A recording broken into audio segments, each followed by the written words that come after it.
Thank you for tuning in to Movie Geeks United. We have had the great privilege of welcoming this episode's guest on numerous occasions, starting from the first year we started this podcast in 2007. There is no one who is more articulate about what they do than this man. So it fits that John Badham has authored a definitive guide to the craft of directing. The second edition of his terrific book, John Badham on Directing, has just been released, and it contains a wealth of practical, easily applicable lessons from his many decades making Hollywood blockbusters like Saturday Night Fever, WarGames, Blue Thunder, Short Circuit, and Stakeout, just to name a few. This edition of his book is supplemented with new material that addresses the ever-changing landscape of film, television, and streaming. In addition to his invaluable book, one of Mr. Badham's most entertaining films has just been released on a special edition Blu-ray from Kino Lorber, The Hard Way, starring Michael J. Fox and James Woods. We discuss all of this and much more in this conversation. So tell me that this is the second edition of John Badham on Directing. Was it updated to kind of reflect the new landscape of streaming and those kinds of platforms?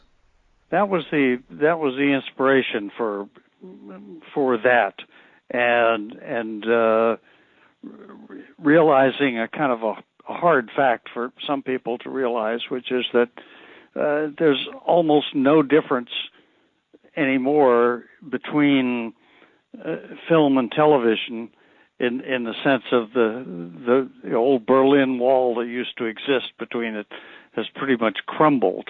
And, most directors are going to wind up making their living and having their career in some kind of streaming form. We're seeing more and more movies coming out first run on Netflix or Amazon Prime, those places. I just watched Mank the other night on Netflix, and Ma Rainey's Black Bottom is coming out in a few days there.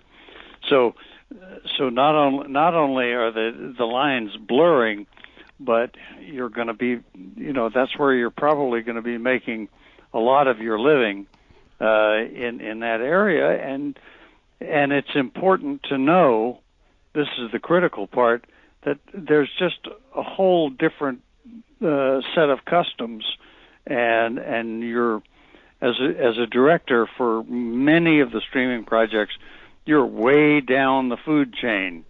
You're no longer number two. Only a few people are number one. The Spielbergs of the world can do what they like, but the feature directors are up toward the top, but when you get down to number 14 or 15, you're suddenly in a political landmine field. Yeah. Well, you've been excelling at this area for many years, just through your work with series television, and in your book you discuss that there's a different hierarchy associated with TV than there are in features. And I'm wondering if you could expand upon that and tell me if it was a challenge for you to kind of find your place to weave into an already existing series. Well, the setup is usually works like this, that somebody will conceive a series or something that might work as a series, and they become, they are the producer, even though there wind up being, 11, 12, 13 names as producers. But, somebody has created that. That's their product, their property, and they're bringing in directors and writers, all those other producers who are all writers. They're bringing people in to help them, direct these shows. So you're not coming in with it being your project. You're coming in as one of many directors. So there are a few shows like the recent Undoing that has one director for the whole 6 episodes. But in most cases, there's going to be many directors, and they have to kind of hew the line as to keeping the look of the show, the tone of the show, all in the way that our head producer had created it and has worked out with the network, because she's got to answer to the network eventually, wherever it is, and depending on the network, they could be very intrusive or hands off. I suppose if you're if you're David Kelly, they're going to be a lot more hands off than if this is your first show that you've gotten one of these networks or streaming channels to order. I'm interested in directors and their personal aesthetic, and that doesn't really apply when you're working with series TV as much as features. But when you work on something like a Psych, who was responsible for establishing that initial aesthetic that's carried on throughout? Is it the producer of the show? It's probably the producer in tandem with the director who does the pilot, and they try to work it out, and sometimes the pilot will sell, but whatever the director worked out, the producer, the network may not like and wants changes. And I've come on to some shows and I say, gosh, the pilot is so good. Wow, what a good job so-and-so did directing it. Yeah, well, we don't talk to him anymore. I mean, more than once. And you go, oh my gosh, what went down there? I think about directors, and there's some, talking about personal aesthetic, there are some where you could see a frame and it's theirs, mm-hmm. and they're proud of their individual kind of stamp, while there are others that are equally proud of just being chameleons and being able to get themselves into any world and pull it off.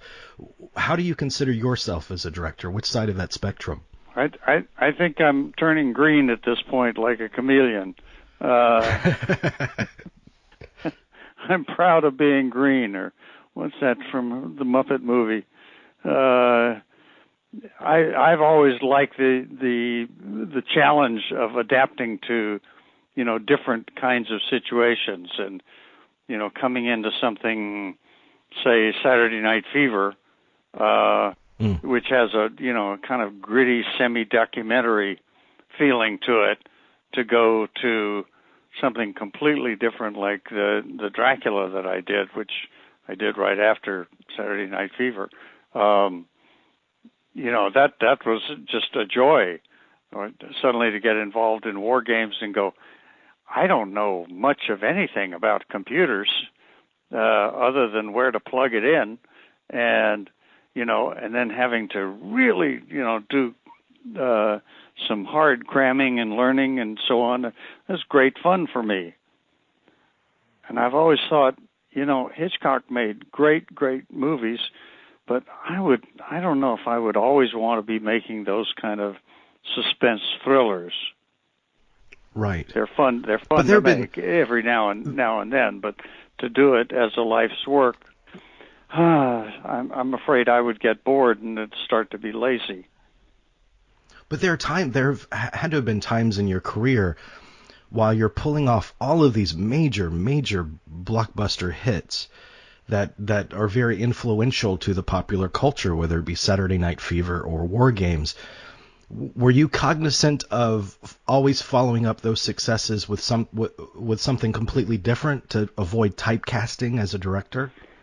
There was probably some of that. I mean, I did get a lot of submissions after Saturday Night Fever that were, similar kinds of projects, and I felt like, well, I've already done that, and if I had liked the scripts as much as I absolutely loved Saturday Night Fever when I read it, then that would have been a different conversation.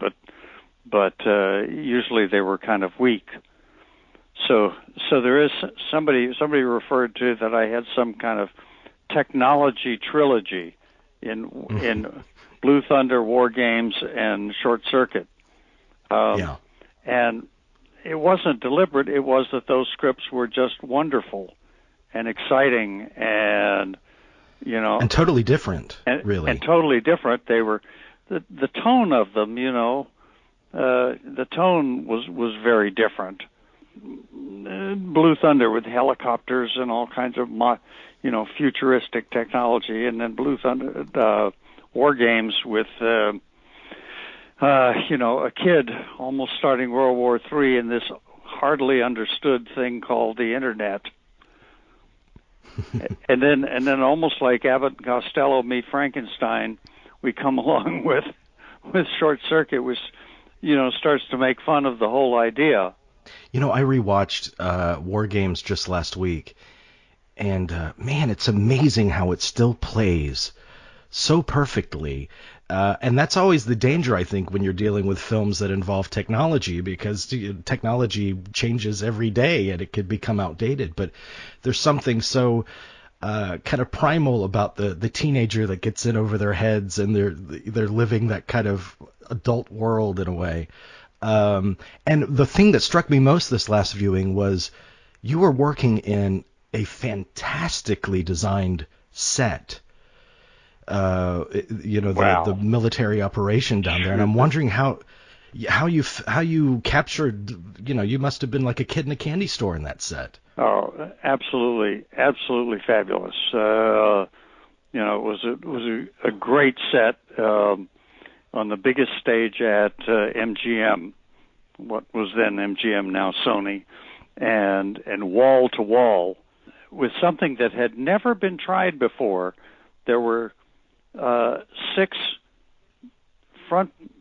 rear projection screens, 4 front projection screens, and 86 video screens, all of which had to be in dead sync with one another. Because they're the images are flying up on one. Well, nobody had ever tried that before, as I was constantly reminded by the Hansard brothers, who were the ones that figured out how to do all of that.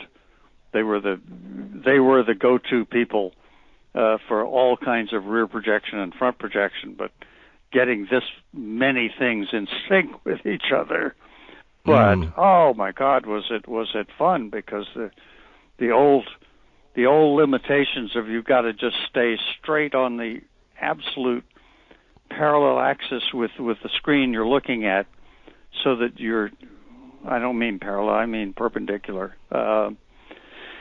Those rules had gone away, because now suddenly the film that Kodak was putting out was so much faster than before that you could get way off axis and still have a great image. So I was liberated in this wonderful set. Wow, yeah, it's a fantastic set. And I'm wondering, because we're talking about being a director for television and having to go into an already kind of established group. Was that the dynamic at play with WarGames? Because you came in as a replacement director, right, at one point. Well, the big thing was to try to figure out where were they going wrong? What was the happening that was causing the producers to be unhappy? And I realized in what had been shot up to that point that there was no sense of fun to it. I mean, a kid stumbling upon the NORAD and the missile defense system is funny. I mean, it's scary, but it's also funny. And this little guy looking out the window, thinking that the FBI is going to come trooping in on him, or all of those bad guys from E.T. in the white suits are going to show up. I mean, it's pretty absurd. I mean, you just had to laugh, because you knew that it was innocent, but at the same time there's this undercurrent going of the Whopper computer, grinding out stuff, and you think, oh my goodness, is it going in that direction? What, how's this going? So trying to keep it light was the big change, and that I, got the producers to sign off on as to what I thought the difference was and where I thought I could help it to make it, make them much happier than they were when I came in. Yeah. Over the years, we've you and I have talked about several movies on your resume because we've done special shows on specific films, and so those have been the topics we've discussed in years past. And there's some questions I have that I've never had a chance to ask you, and I'm dying to know your input on some of these. For instance, the crews you work with, like a musician relies on the same band members from album to album because they have a shorthand and they work well together. Do you kind of try to call upon the same crew members from film to film? As much as I can.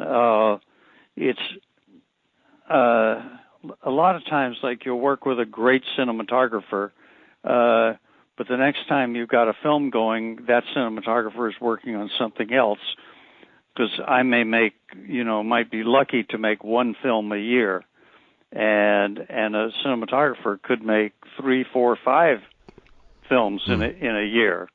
So they're always kind of busy. So it's kind of touch and go in that department, and they're the guys that usually carry a lot of crew around with them.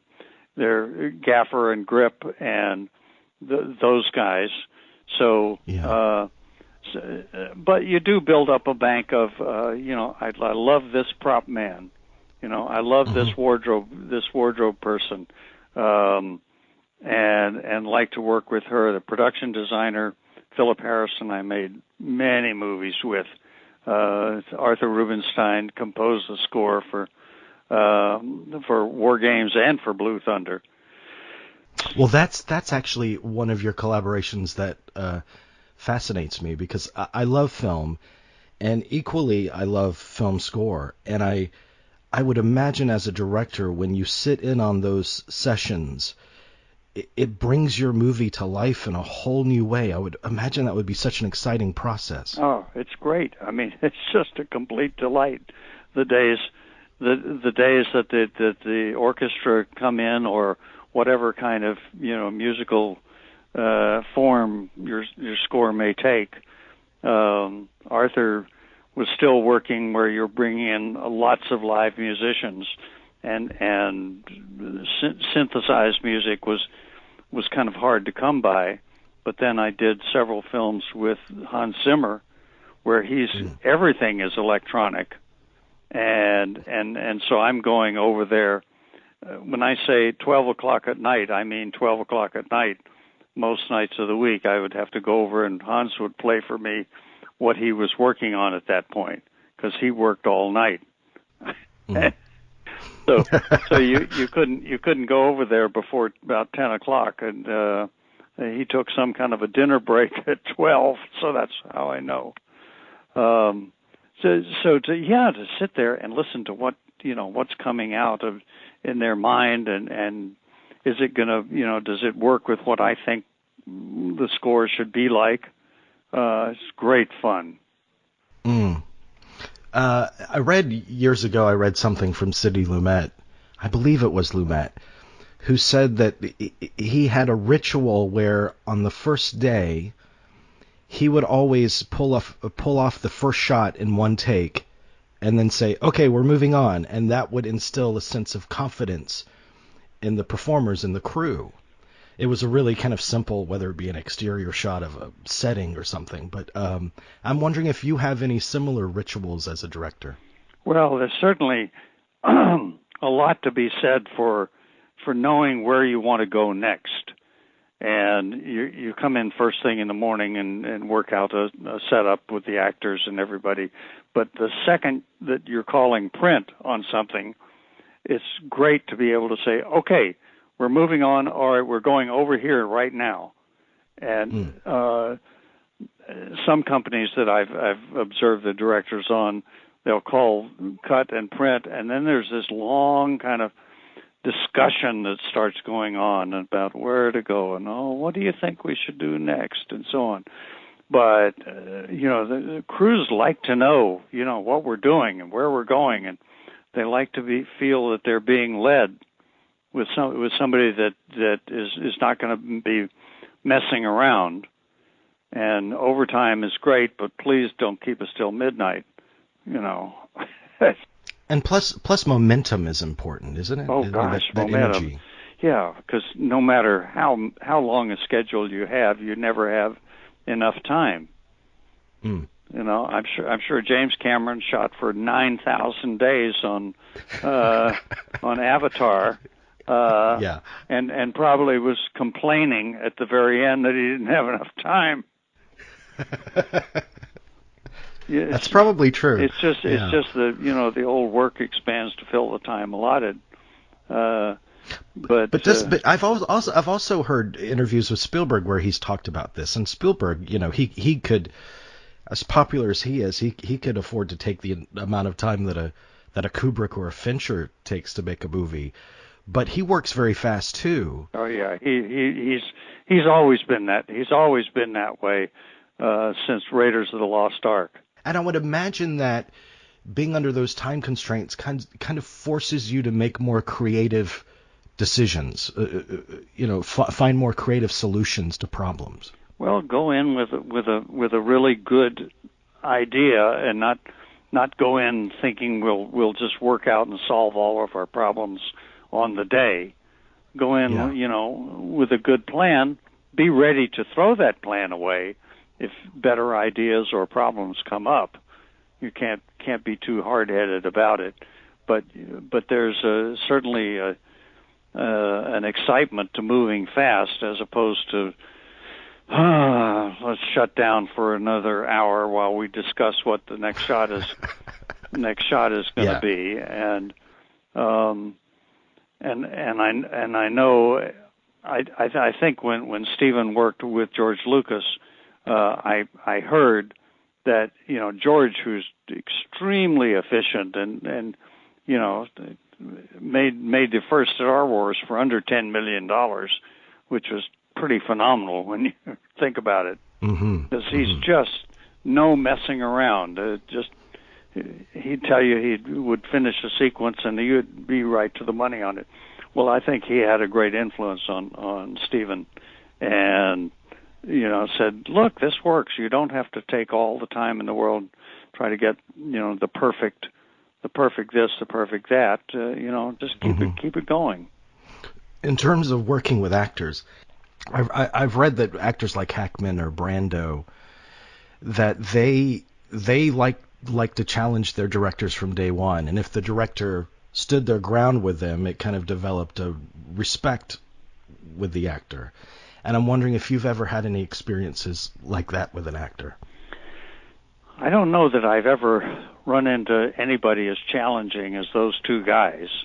I would love to, but I would probably be very nervous the first couple of days. Working with Lord Olivier on Dracula was intimidating enough, and yet was an extremely kind and generous man who, as a director himself, understood the problems of directors. So I got a lot of support from him that maybe I didn't even deserve. But I would go over to him and I'd say, "Sir, in this next shot, we're going to... Larry, dear boy, Larry. Yeah, yes, sir. Yes, sir, Larry, sir." I did say to him, you do have to understand that the first movie I ever saw when I was 5 years old, my mother took me to see Henry V, directed by and starring you.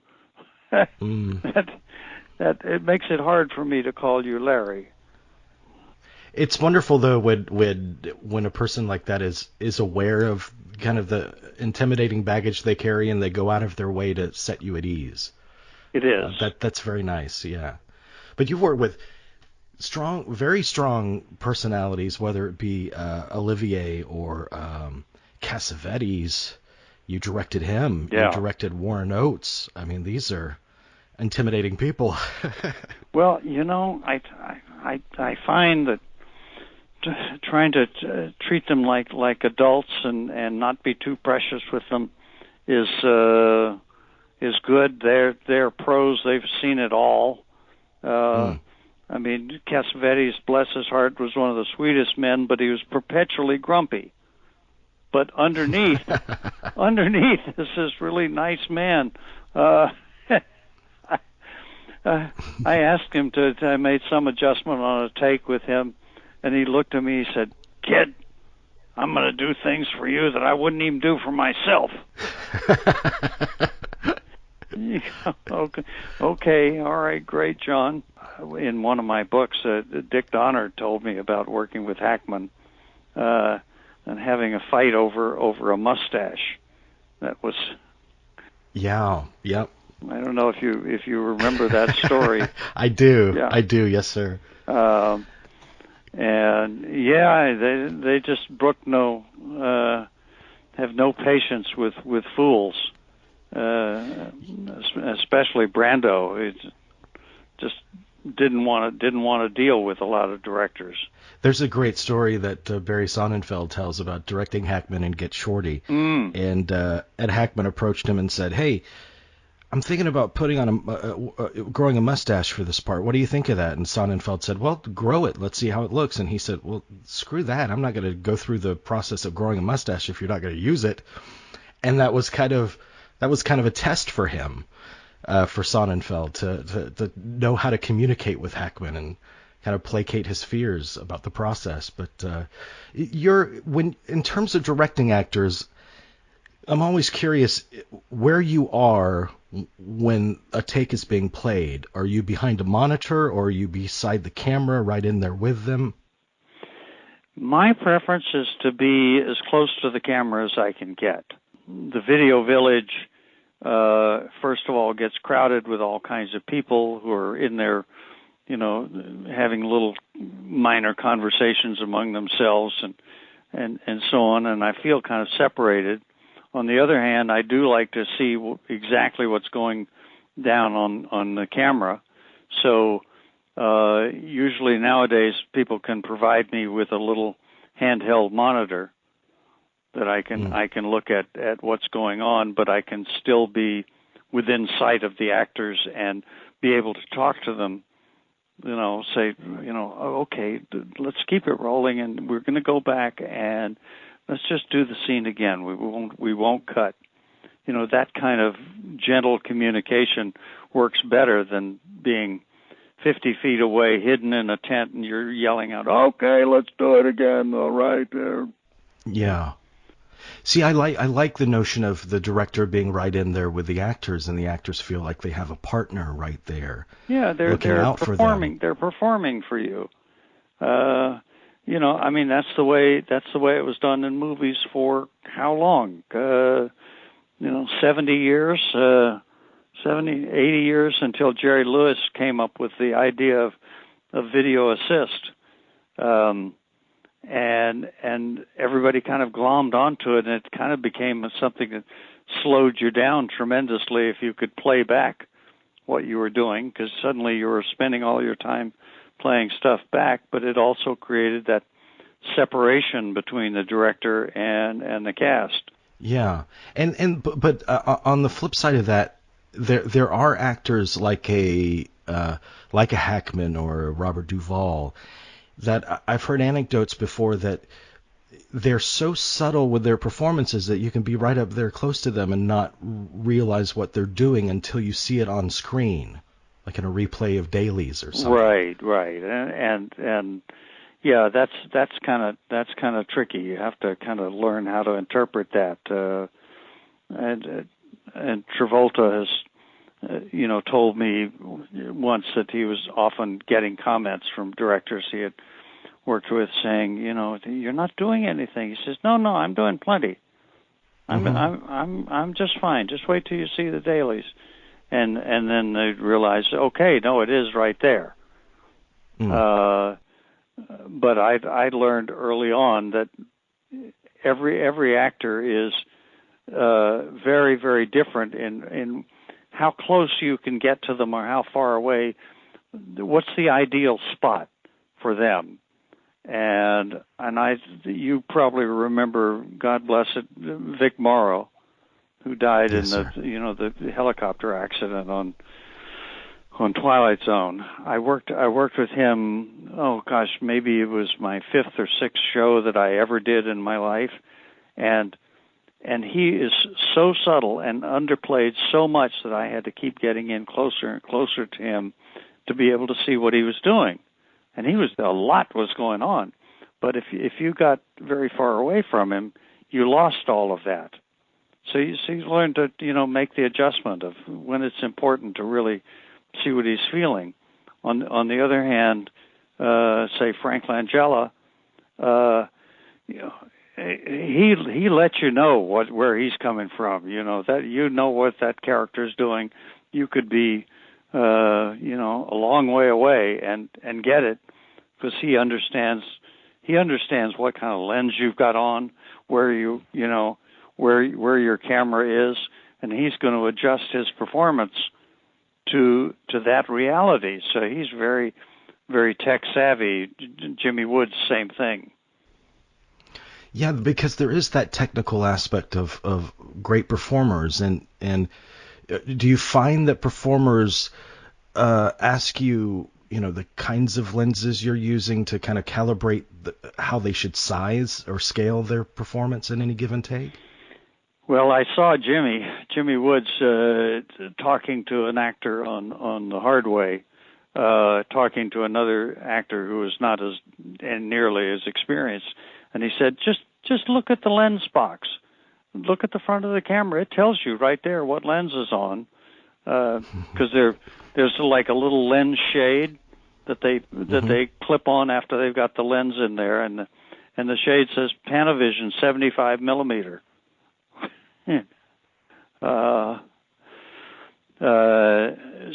So there are some actors like that, and Langella, who are very aware of the technical aspects, and others that don't want to know. They don't want to be thinking about that. They're just worried about, what am I playing, and am I bringing my character to life? Don't tell me that you've got such and such a lens here, because I can't act that lens. Yeah, that's true. Do you have time for just a couple of more questions? Shoot. Okay. The book is filled with not only your own terrific insights, but additional insights from dozens and dozens of working directors who we all love and admire. And I'm curious, when you're in a situation where you spend time with fellow filmmakers, do you inevitably start to talk shop?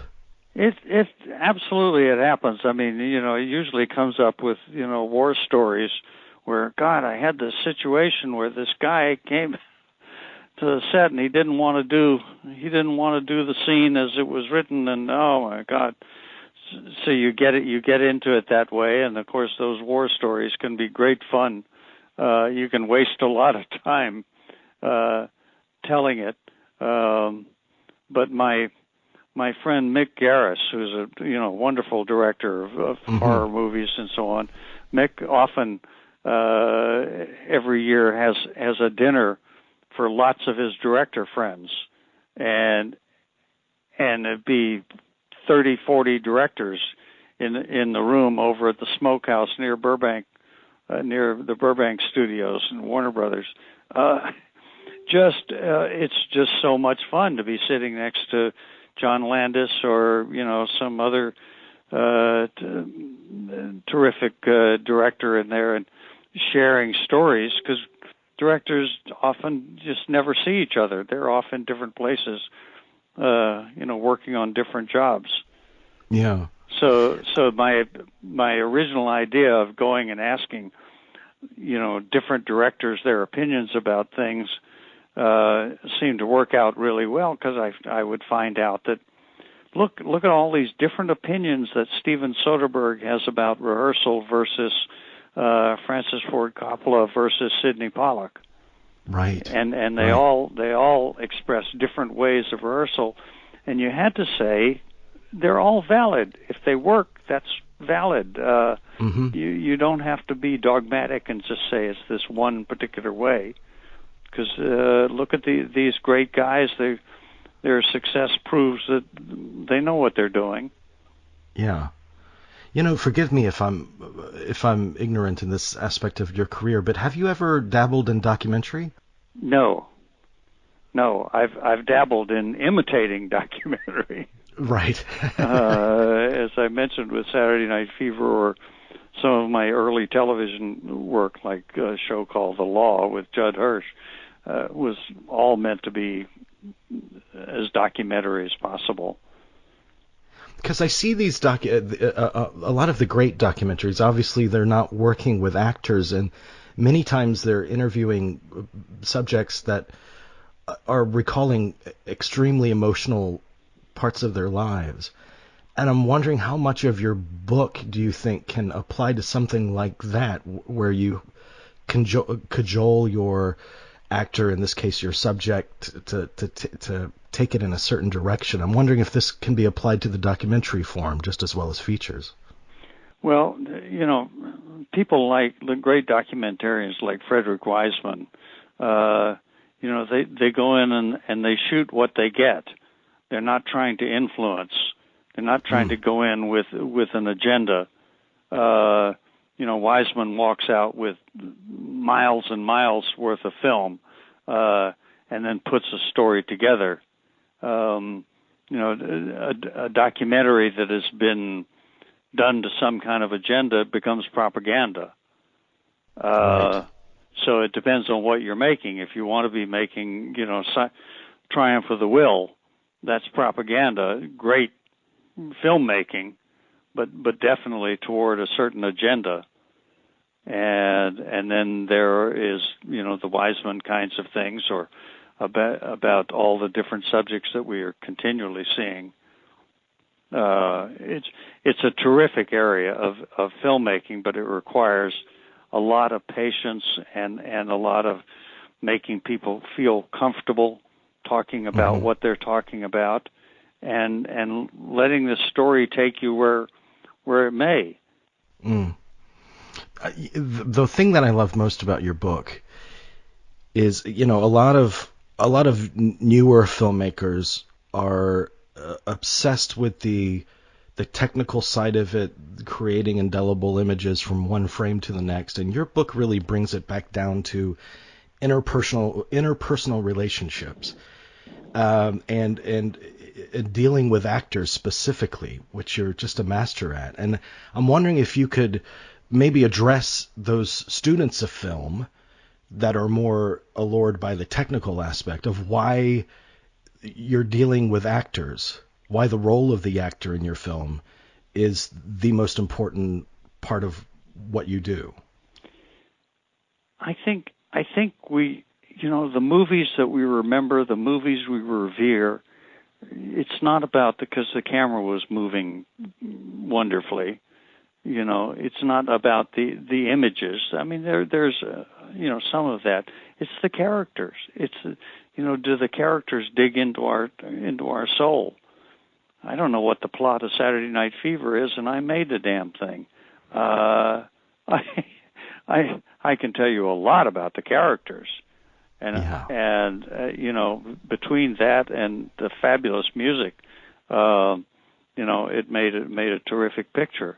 But reading that originally with no music and not knowing what the music could possibly be, I was just blown away by the characters, and I think that's what we appreciate in movies, is loving those kinds of things. So the hardware of movies, in the cameras, the microphones, the lights, all of that, are relatively easy to learn, and to develop an eye as a cinematographer, or have some kind of visual eye, is a real talent. But you don't want to put all your eggs in that basket. You want to have characters that speak to you. So when you have, say, Breaking Bad, for example, I kind of know what the plot is going along, but it kind of rambles along.